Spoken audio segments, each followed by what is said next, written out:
Buongiorno, oggi siamo a Scodovacca e più precisamente nel punto in cui la Lista al Ponte ha individuato la partenza della nuova pista ciclabile che collegherà appunto la frazione di Scodovacca con il centro cittadino. Ci troviamo nell'area adiacente ai binari ferroviari, alle mie spalle il cavalcavia. Si tratta di un percorso che consentirà appunto di unire la frazione di Scodovacca percorrendo adiacente ai binari per arrivare fino agli impianti sportivi. Qui la ciclabile si andrà a collegare con un'altra pista ciclabile di futura realizzazione già finanziata che collegherà a sua volta il nuovo centro intermodale che sarà realizzato in prossimità della stazione ferroviaria con l'Alpe Adria.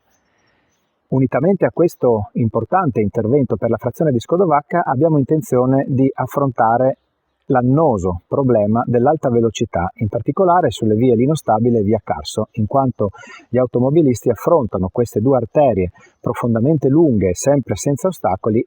non in sicurezza e con una velocità decisamente superiore a quello che dovrebbe essere, e pertanto il nostro intento è quello di creare delle opportunità di riduzione della velocità stesse. Uno di queste è sicuramente la realizzazione della nuova piazza all'incrocio tra via Carso e via Lino Stabile di fronte alla chiesa San Marco.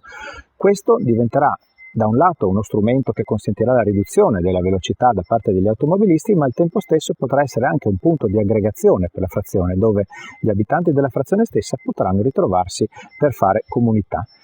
La frazione di Scodovacca vanta inoltre un grande patrimonio, quello di Villa Chiozza, che in questo momento ha degli orari di apertura che riteniamo essere assolutamente insufficienti per quello che è la richiesta e soprattutto per le possibilità turistiche che essa rappresenta. E quindi nostra intenzione è aprire un dialogo per poter aumentare le aperture di questa importante struttura turistica che consentano non solo ai residenti ma anche ai turisti che vogliano raggiungere la nostra città di godere di una realtà assolutamente emozionante. Infine, e non da ultimo, l'illuminazione, in quanto sia via Veneto, per i quali i lavori sono partiti e contiamo che possano essere ultimati nel breve, sia via Carso necessitano di un aumento, di un incremento di quella che è la illuminazione pubblica, e pertanto noi andremo a intervenire anche su questo importante aspetto che aumenterà anche in questo caso la sicurezza all'interno della frazione.